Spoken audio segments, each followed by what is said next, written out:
Hey, happy Thursday, everyone. Welcome, Pathway to Purpose. I am Cynthia Yvonne Robinson, your host. And tonight, listen, I have the pleasure of allowing this amazing woman that wears so many hats. She wears so many hats, but I'm so excited and I'm so honored because she also wears the hat of my dear sister, my friend, Sandra Gamble. Welcome, Pathway to Purpose podcast on tonight. Welcome. I Hello, want you hello, to kind of hello. test. I'm sorry. Go ahead, dear. No. You went out for a second. Go ahead. Hello, hello. Happy to be here. Thank you for having me. Can you hear me loud and clear? I can hear you. Yes. Okay, Can you awesome, hear me? great. I can, and see you. You look beautiful. Okay. You look lovely. You just look lovely. Thank you. Thank you. Everybody, Thank excuse you. me. Yeah, I still have my workout gear on, y'all. I just left the park. Usually, y'all see me all dolled up, have my pearls on and whatnot. I just left the park. I have to be consistent with my workout regimen. Shout out to Coach Tamara Thompson, Alicia, DeWanda, Larissa. We put on a sweat out there. But yeah, it was all good.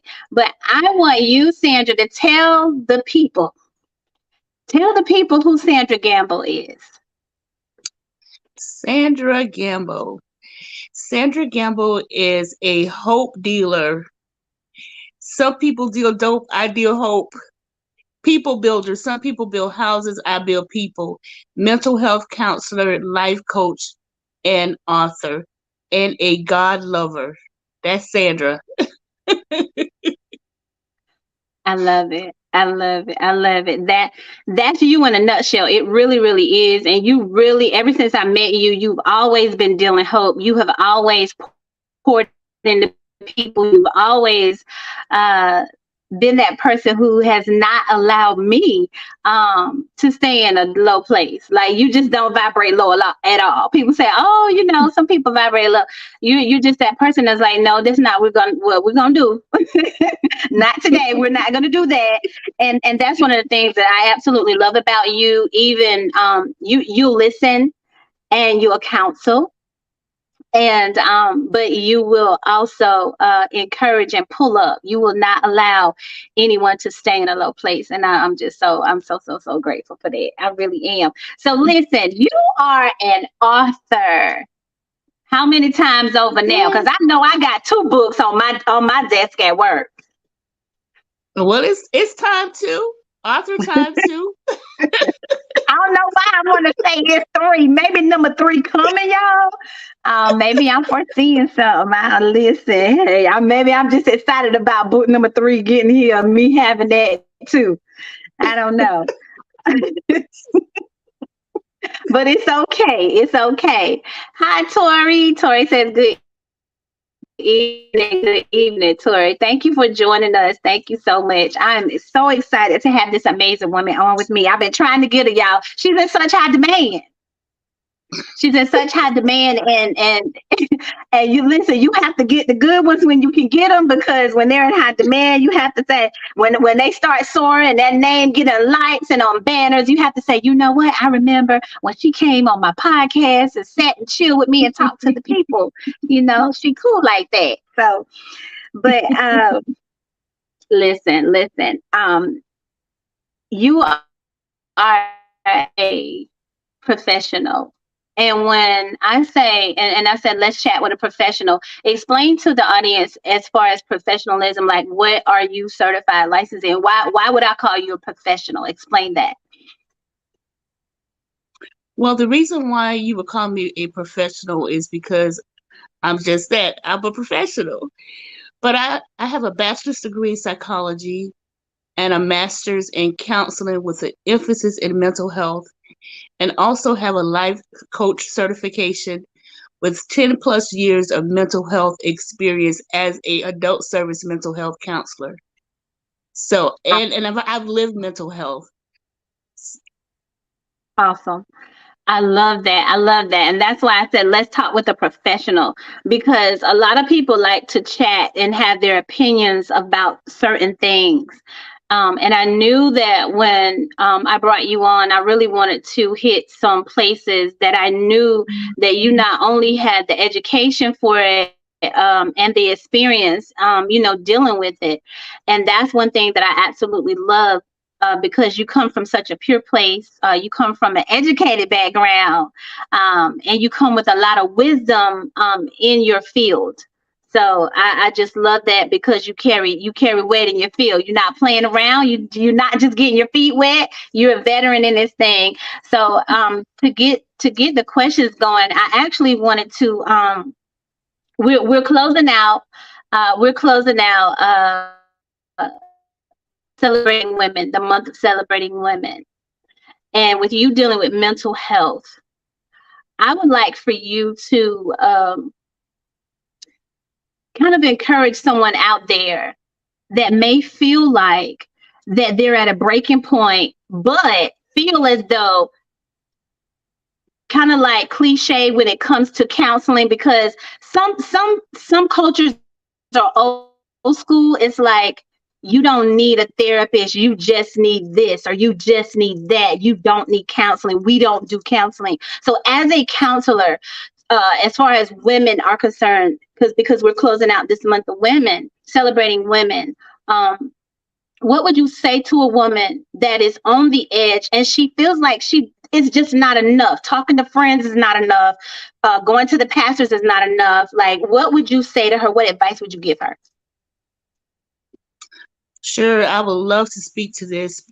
I would tell the person that it is absolutely okay to not be okay, that nobody is coming to save you, that you have to save yourself. And that if we could normalize going to the doctor and taking medications for hypertension and diabetes and heart disease, then we could normalize seeing a therapist. Mental illness or depression is an invisible enemy. You can't see the brain when it's not Mm, functioning properly. It's what happens when your brain is broken. And so mm, it behooves you to seek treatment, because when you are better, everybody else around you is better. Your family is better. Your relationships are better. You are better to yourself, and you cannot pour from an empty vessel. mm. I love that. I love that. You really cannot pour from an empty vessel. And I think the issue is that we feel like it's a weakness when we say that we're not mentally okay. You know, that it is a point of, some cultures, they look down if you're saying that mentally I'm not well, mentally I can't handle this, mentally I can't keep going. And I hate that, that it's like that. But I've seen so many women feel so, they wait too long. They wait too long. So what are some of the warning signs that you have encountered, that you see, that maybe some people are having these warning signs and they're just not understanding what's going on? What maybe some of those signs that you've encountered in the past with other people? Sleep deprivation or sleep disturbance. A person Mm, that is sleeping too much or not getting enough sleep is a telltale sign that you are headed toward an emotional crisis. mm, Also, a reduction in interest. The things that used to bring you joy and used to bring you interest, you're no longer interested in. mm, Appetite, increase appetite or decrease appetite. Fatigue, and fatigue is different from being tired. It's a person that can sleep for 15 hours and they still feel as if they don't have enough energy to function. A mm, person that's isolating. We are all creatures of habit. And if you see someone changing, there's a reason why they're changing. And it's important that we get involved. I think we live in a society now where, it's like if it's not you, then no one has anything to do with it. And we need to get back to checking on people for real. mm. Yeah, I absolutely agree with that. I love that, checking on people. I'm going to show you a comment. But this almost is what your one of your t-shirts say. But when you see this, I want you to say what that t-shirt. I got to get my t-shirt, by the way. But Tori says Jesus therapy equals healing. What is your mantra? What is your wording that you have when it comes to that? Mighty Christ, counselor in a couch. Yes, explain that, please. I love it.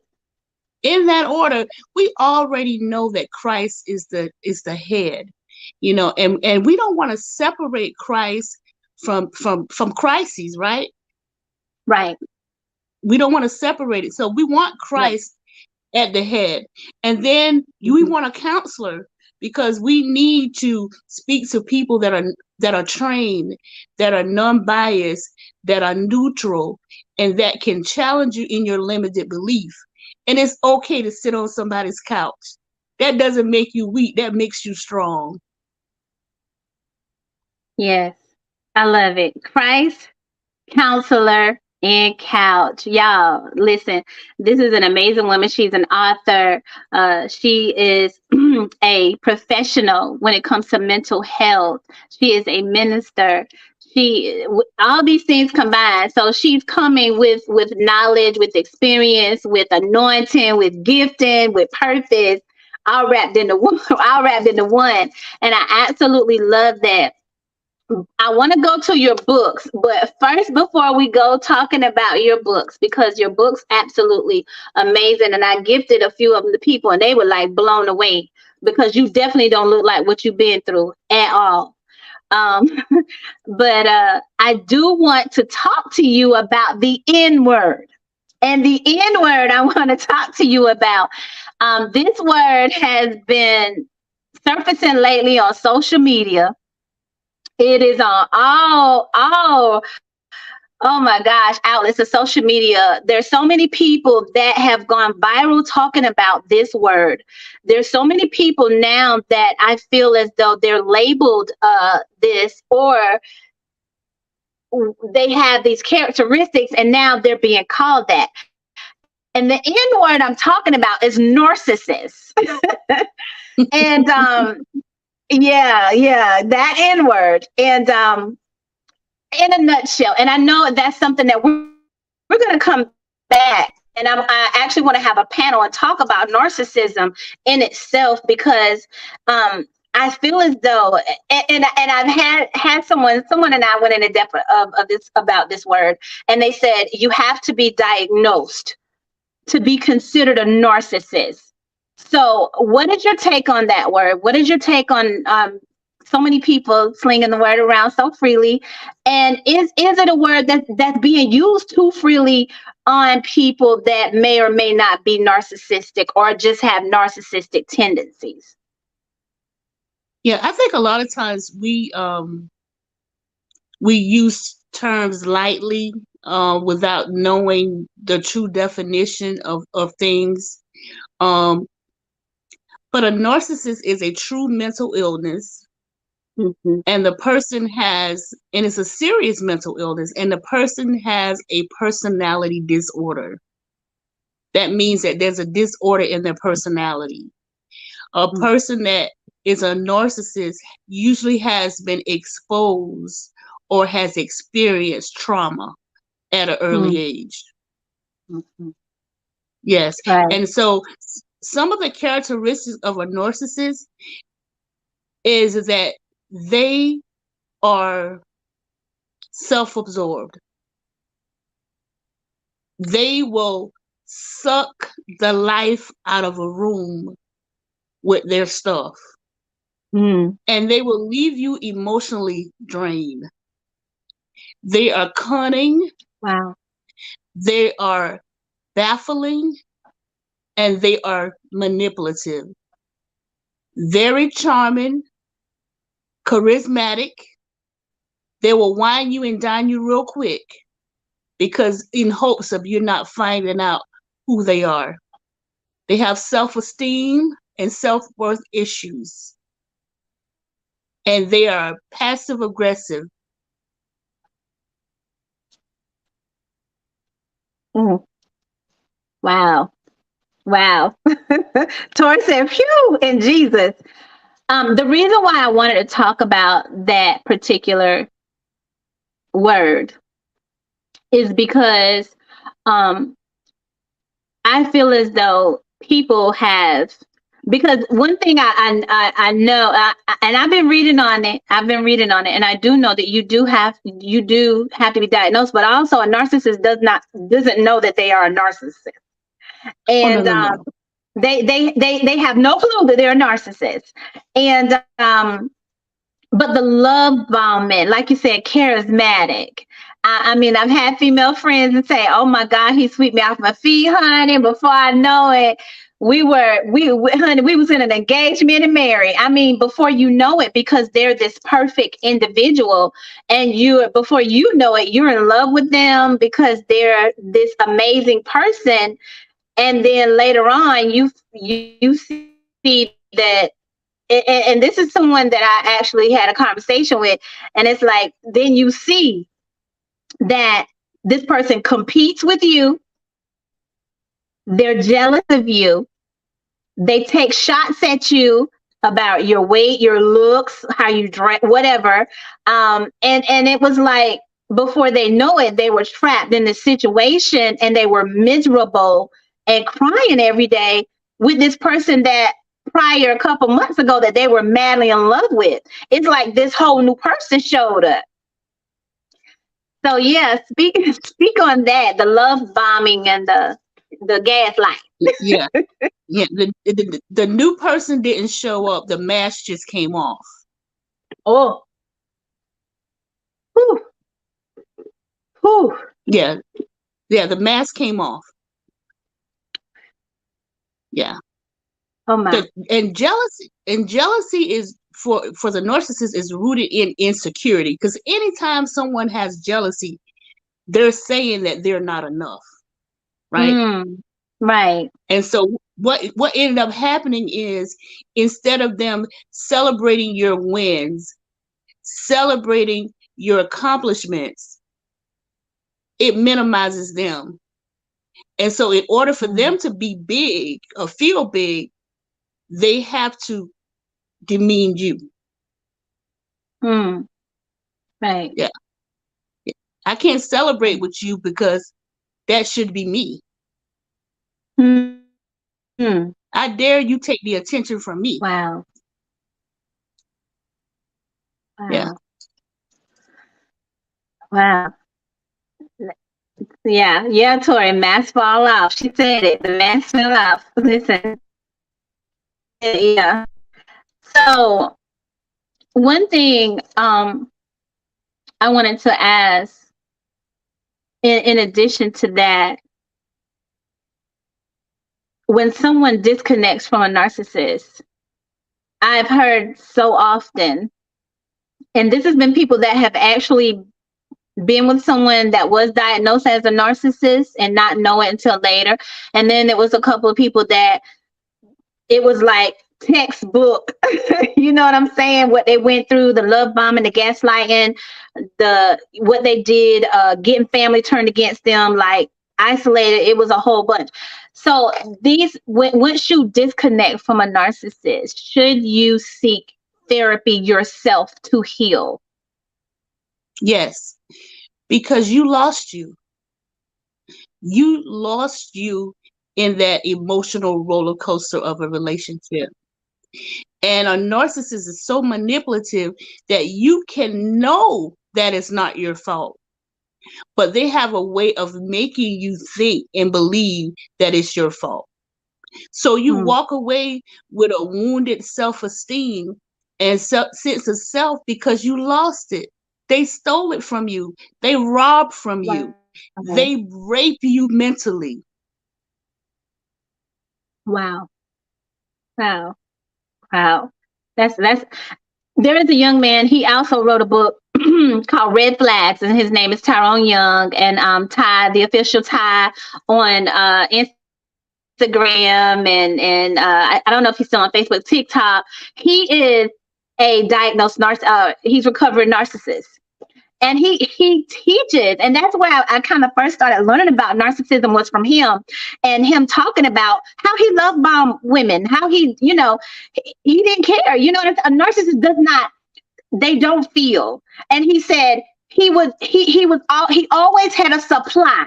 He always had a supply waiting in a corner. And it was like he would tear somebody's life up, they break up, he'd be right to the next woman. Right to the next. Right to the next, because they have to have a supply. A narcissist can't be by themselves. And I was like, wow. He said, yeah, I couldn't be by myself. When I wasn't healing, when I wasn't in counseling, when I wasn't in therapy, I was just grabbing person after person. And that behooves me, because I'm like, how can you say you love me? Okay. How can you say you love me? And we're sharing this relationship, whether it be 3 years, 5 years, 18 years, however long. And a week later, you got somebody else. Like publicly, you got a whole nother person, or you move a whole nother person. Cause that's what he moved a whole nother woman once the other one, and the other woman stuff wasn't even out yet. I'm like, wow. So does a narcissist really know love? Like, do they really? They want love, but because of the trauma, somewhere in there, they're saying, I was hurt before, now I'm going to do the hurting. I'm going to get you before you get me. Wow. Yeah. Wow. Yeah. So women are an object. They're not, they're possessions. They're things. They're not people to a narcissist. They're always playing out what's going to happen next. Wow. Whew, well, y'all getting the good tonight. Listen, y'all wanted to know some things about narcissism. Y'all better be taking some notes. Y'all better be taking notes. And that's one thing that I know, that I feel, that I guess seeing and experiencing certain things, you see that they don't know how to love. And as far as emotion, like sympathizing, like you hurt me, and it's like, but you did this. It's like it's no relating to your pain at all. They just come back with stuff. Listen, you just better be glad I wanted you. I did you a favor. Oh my. Oh my. Stephanie McDonald says, can women be narcissists? Yes. It's not gender related.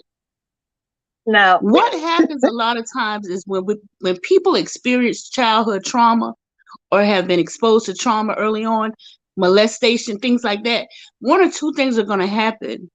You're going to be what you were exposed to, or you're going to fight to be something different. That's the only thing that could happen. This person is going to say, you know what?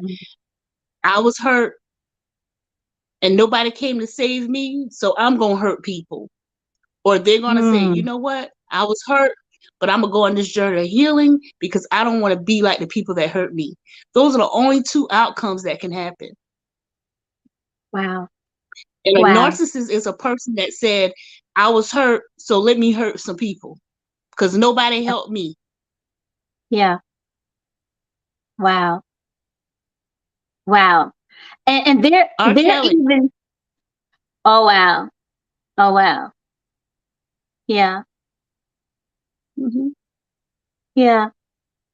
So do you think and I've, and this is something that Ty even said sometimes, and that I guess through therapy and being around other narcissist people that were diagnosed with narcissists, or people with narcissistic traits or tendencies or whatever, what have you.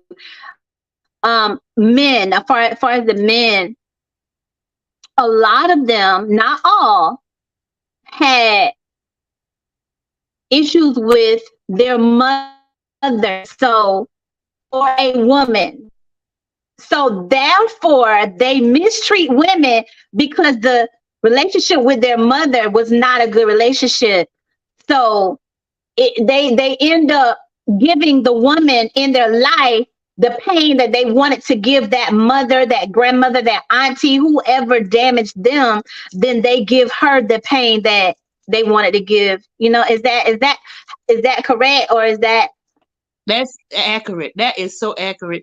If you want to know how a man is going to treat you, watch how he treats his mother. There is no possible way that a man can mistreat his mother and not mistreat you. It doesn't happen. Listen, you let me just log off and let you talk, because come on, somebody, because my grandma always told me if a man cannot treat his mother well, baby, he is not going to treat you like anything more than a rug on a dirty floor. Absolutely. Listen, Absolutely. And we got yeah, to understand that we learn our first relationship we mimic is our parents, right? And whether that's right, healthy or unhealthy, that's our gauge. That's our guide for going out into the world. yeah, And so let me talk about me. For me, I had an unhealthy relationship with my father because of his mm, mental illness. mhm, And so when I went out, that was my love gauge. mm, And I was looking for my father. I attracted my mm. father because we can only attract what we are. Come on here. Yes, yes, yes. Yeah. So, and so I ask you this, and with my experience in healing, when you say that you attracted your father, we don't real. I never realized that until uh, I got into my first marriage, and I didn't realize that I was attracted to what I saw as a kid in my household. Not that that was the person my dad was presently, but that's who he was when I was a child. You get what I'm Hmm. saying? Hmm. So, and I didn't understand that until after the divorce. I didn't understand that I had daddy issues until I was an adult, until Hmm. the second marriage.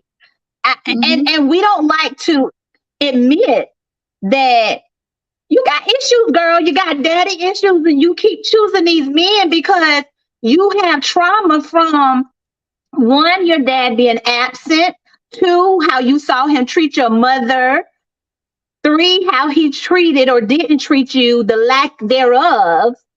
So that's the reason you choosing what you're choosing, and we don't want to own up to you're not healed. So therefore, you're attracting a messy man because you a mess.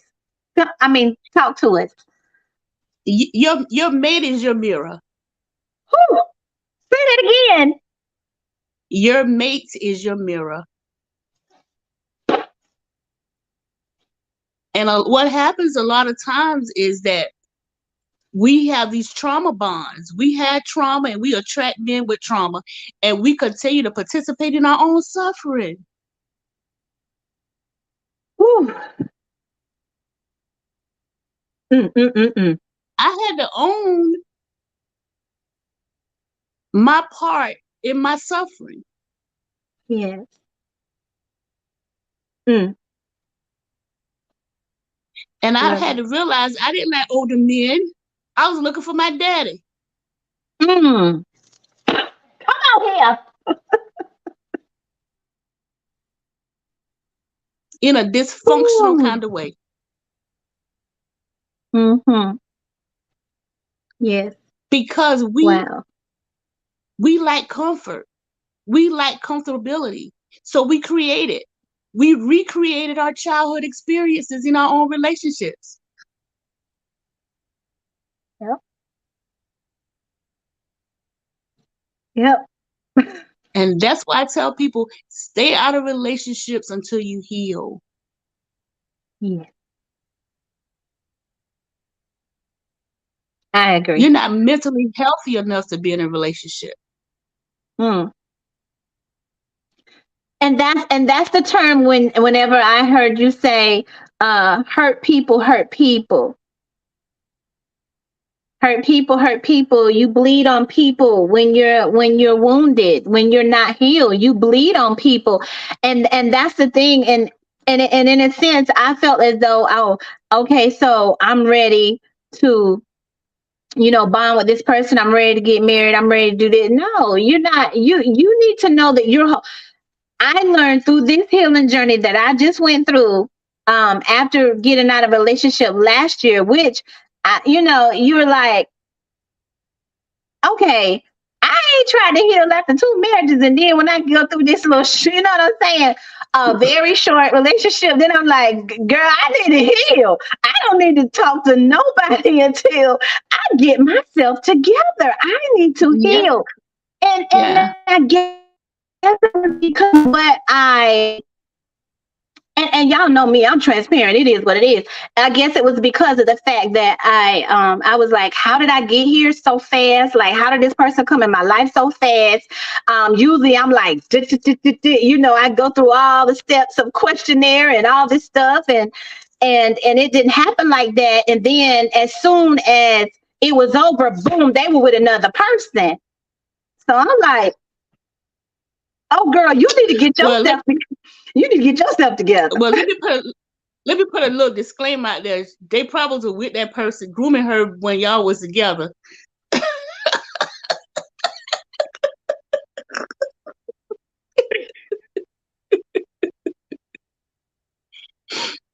Yes.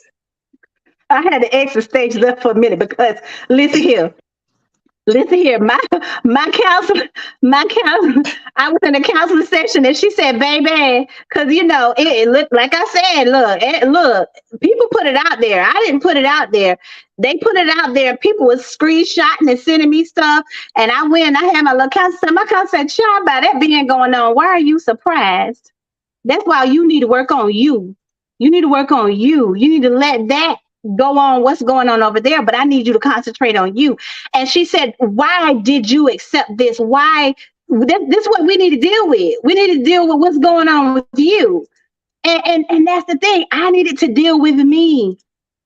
A person is going to do what they're going to do regardless of what you know what I'm saying. But Yeah. if you don't grab onto your own healing, that thing will mess you up. It will mess you up mentally. Because the thing So, about it is, trauma traps. It traps. whew, hmm,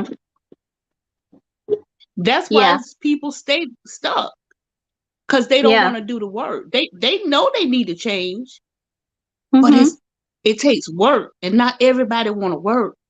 mm. It's not easy either. No, it's not. Oh, I got the certificate.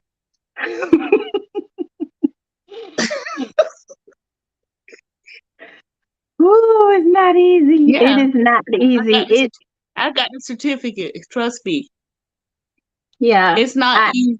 It's not easy, but my God, it's so worth it. There's such a freedom yes, and such a liberation when you know who you are and you don't have to look for validation for anybody else. um, That you can anybody. validate yourself, that you can truly look in the mirror and say, "Good morning, gorgeous." Yes, That's such a freeing thing. yes, absolutely. I Yes. love, I love that. I love that, and I love the fact that um understanding my downfalls, understanding, even I even begin to understand why I made some of the choices I made. in the past, because I'm like, what in the world was I thinking? But then it was like, because your thought process was from the trauma, what you've been through. You know, it had to be straightened out. I mean, I had to get, I had God, but I had to get him again. So I had Christ, counselor, and it might not always been a couch. Sometimes, you know, sometimes it was been online, but yeah, couch, still couch. So Mm-hmm. I'm not. And listen, there's been times where look, I was projectiling to you, like, listen, what in the world? But but you know, when I feel as though when you deal with things and you're trying to figure out, I'm the common denominator, not point fingers at everybody else. You know what I'm saying? Even though, you know, I've never been through a public uh, separation of the individual until I went through what I went through, where I felt like too many people kind of thought they knew what was going on. Um, and a lot of stuff was back and forth. So I was like, you know what? I'm still going to look at me. I'm still going to look at me. How am I going to deal with this? How am I going to carry myself? How am I going to go forward? Because if you're still looking at back there, you're not ready to heal, right? So, You're not ready to heal, and you can't.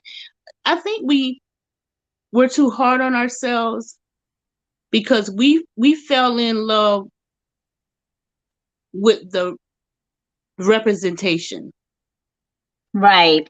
Absolutely. and that's okay. I mean, we're human. We're human. Mhm. We're spiritual beings having a human experience. Mhm. And because a narcissist is so good at what they do, it's like they pull you. They tell you everything that you want to hear, and they're everything that you need them to be. You know, they rub your back and they take you out and they wine you and dine you and they give you massages and they set you up. And Oh you're saying to Lord. yourself, how could I have lived it all my life without this person? Yeah. And a few months later, you like, God, can you remove this person?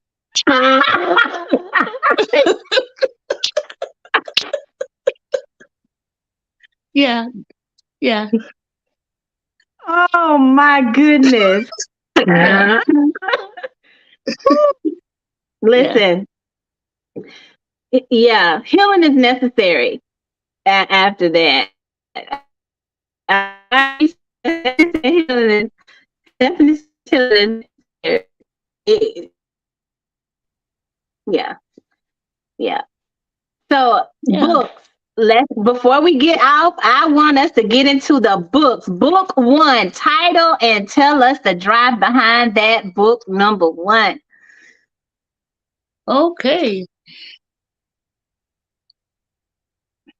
To Hell and Back, The Power of Forgiveness and Redemption is my baby. This is based on a true story.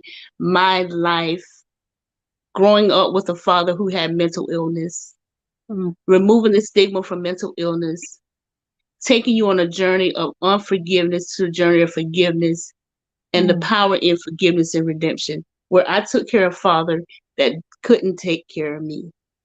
mm. Love it. Love it. Love it. I want to Y'all, we tell us how we can get the book. Tell us how we can get the book. The book is available through my website dealinghope.notdope.com, and it's also available on Amazon. Awesome. And y'all see her name up there. You can inbox her also on Facebook, and she'll make sure she get that to you. Awesome. To hell and And I back. have I'm books telling available. y'all, that book will make you cry. It will shift you. It will put you through a lot of emotions. It'll take you there. That's all I can say. My best friend was like, "Girl, oh my God. She was like, "Oh my God!" So yeah, it was an emotional awesome, and my mouth was dropped. Like it's not a thick book, but you're just reading it, and I'm like, wait a minute, let me go back through this again because yeah, eh, And powerful, I powerful. want to say one other thing. I don't know who I'm speaking to on here today, but God is waiting for your yes. Mm, I okay. did not want to write this book, okay, because Mm, we walk around with ego, right? And ego is simply meaning edging God out, but we have to be obedient to what God ooh, is calling us to do because we're holding up somebody else's deliverance. ooh, That's why it's so mm, important for you to heal so you can go out and help. mm, And I don't want to live on this planet and let everybody use me other than God. mm. My goodness, yeah, wow, wow, wow. Oh my goodness.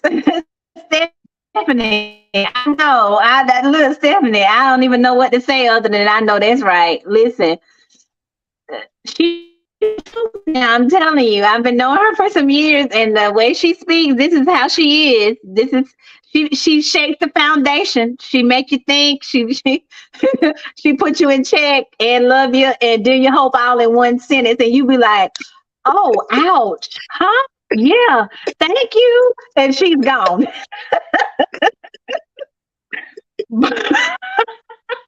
Yeah, Stephanie said that's a mouthful about that. Listen, Stephanie, I'm telling you. Listen, she do not play. She really be dealing at home. Girl, she will make you look. She'll make you go sit down and be like, Lord, let me go back to this drawing board. And and I'll say this, you said you didn't know who you were talking to. Um, I get on a 5 a.m. prayer every morning. And one of the things Apostle Hudson said is God said, why you ain't started writing that book? So you remember what you told me like over a year or so ago. I Uh-huh. said, Uh-huh. how many people, how many people don't. I said, okay, Lord, I'm sorry. So that's another confirmation. And if Apostle see this, she gonna be like, I told you, God done told you. So yeah, and then Apostle Major said the same thing. Stephanie said, girl, I need to sit down.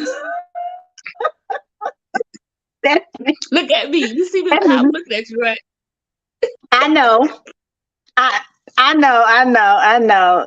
Tori, listen, when I tell you she is authentic, honey, if you don't want the truth, don't talk to this woman. Don't listen. And you see how the Lord come up in the conversations. It gotta show up and she'll listen. She'll say it in a minute. Tori said it also means they care and love you. Yes, she I does. do. She does. I love you She enough does. to tell you the truth because so many people are willing to lie to you or flatter you, and there's no transformation in flattery. Mm-mm, mm-mm. No, I don't want to be flattered. Yeah, No, no, no. I don't want to be flattered. I want to be led and favored. I don't want to be flattered. I don't have time for that because that flattery gets you nowhere. Um. So book number two. Let's book pull number out number two. book number two, good grief. So we all know that grieving is hard when you have to say see you later to a loved Mm, one. It is mm-hmm, challenging. mm-hmm. But this book will reframe your thinking in how you see grief because you can honor the legacy of your loved one in a good way. And instead of thinking of it as a loss, you think of it as a gain. How is your life different? How are you better because God allowed this person to come into your life? Yes, So we understand that death is not final. It's merely see you later for the believer. There are yes. 5 stages of grief. denial, anger, longing, bargaining, and acceptance. And they don't have to come in any order. And grieving is a process. And in order to grieve healthy, you can't skip any steps. Mm-hmm. Wow. Stephanie says, I need that book. Stephanie, please, please get that book. It is not a long read. So yeah. Yes, Tori. Tori, it would. Tori, listen, that book is powerful. And we're actually gonna do some things in the future because she's a grief counselor. Like she helps people with that. Um, she wrote the book on it. She wrote the book on it. Absolutely. I love the fact that you are so transparent with what you have experienced. And as a professional, as being certified, licensed, bachelors, um, having the wisdom and the work, you still are transparent enough to say, I've overcame, I've been through, I've forgiven, I've healed, I've lost, I've gained, and here I am dealing hope. So Yes. if you can encourage someone, however God directs you to encourage someone at this moment, I'm going to give you the floor. And I just want you to take a few minutes just to pour into someone. Whoever's listening, someone may come back and watch this. They may need it. However, For so long, I was pitiful. I was defeated. I had low self-esteem, low self-worth because my earthly father told me that I was dumb, stupid, ugly, I'd never be anything and I never amount to anything. And I did not have the tools to change it. It became my mantra for so many years. But when I went on this journey of understanding and discovery, and I understood what God said about me, and he said things such as, you're fearfully and wonderfully made. You are created on purpose, with purpose. You're the apple of my eyes. Then I traded in what my earthly father said about me for what my heavenly father said about me. And so on tonight, I'm no longer pitiful, but I'm powerful. I'm no longer a victim. I'm victorious. And I traded in my tears for triumph. And so whoever needs to know this, that your pain has purpose. You are already in pain. Why not make it pay? What you have gone through and survived now becomes somebody else's tool guide. Walk in it. You're powerful. You're strong. You are anointed. And if you didn't have anything, the enemy wouldn't be fighting you. When a thief breaks into someone's house, they don't break into a house that doesn't have values. So you are valuable. The signpost that you're valuable is a level of hell and intensity that you have had to endure. mm, So go get your healing so you can go out and help.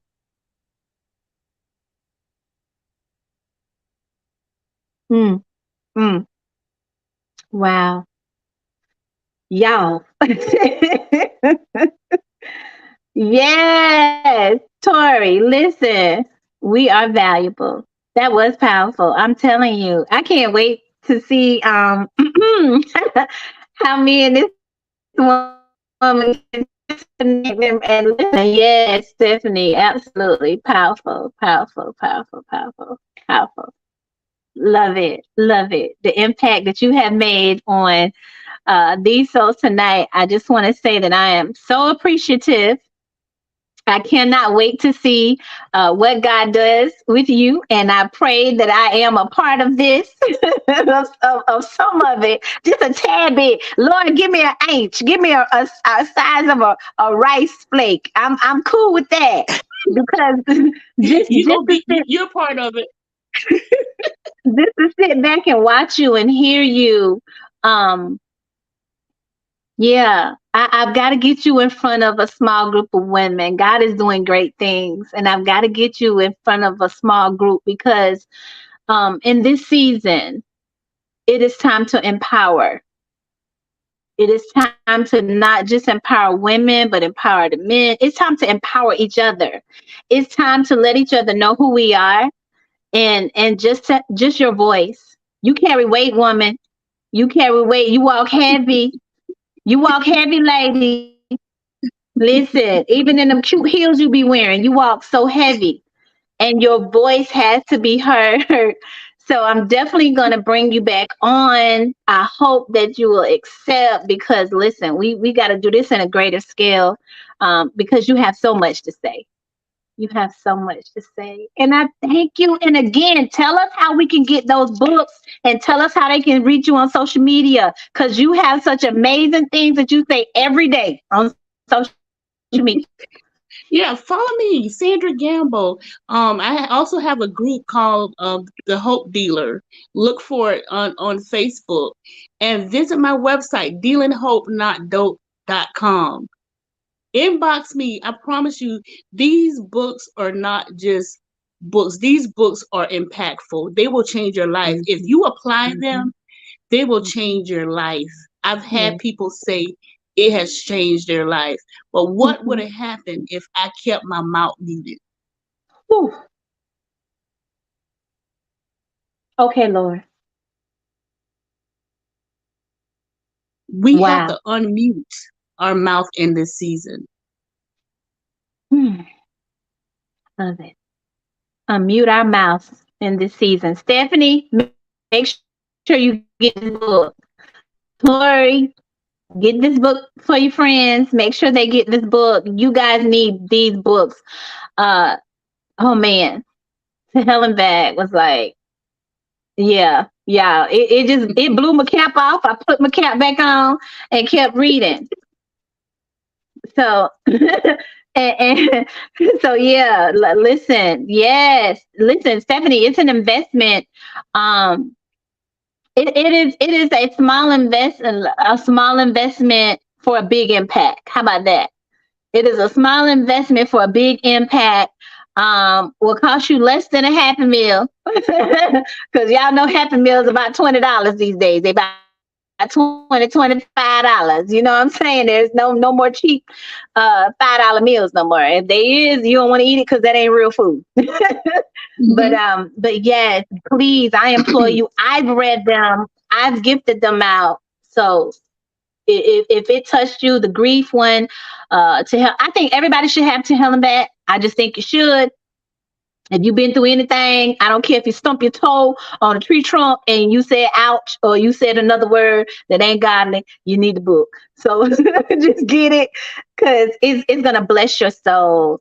Uh, Woman of God, counselor, hope dealer, um, friend, sister Sandra Gamble. Thank you so much. You're I can't say enough. welcome. Yeah, you will be back. You will be back. But everybody, y'all, I just reach out to her like she said. She's on social media uh outlets. She's on Instagram. She's on Facebook. Uh, if she ain't on TikTok, she need to get on there and start doing some videos. Yeah, she not she start posting her little snippets of videos. So yeah, because TikTok is a whole nother world, Sandra. They love that. Look, you can get a tribe on TikTok, right, Tori? Like on TikTok, you can get a whole tribe because TikTok is way more welcoming and the receiving and receptive. It's like a whole nother atmosphere on TikTok. So if you're not on there, please get on there, Miss Gamble, because we need you over on that side too. We need you on that side. So yeah. But thank y'all. Appreciate you guys. Any last words, any last comments or anything to say that you want to leave I, us with? I I actually was putting my website in the comment for them to see, and I can't see you now. Oh my. But we can see you. I can see you just fine. Okay. Uh, the only thing I want to tell the ladies, I guess we're with ladies tonight, is that it's time for healing.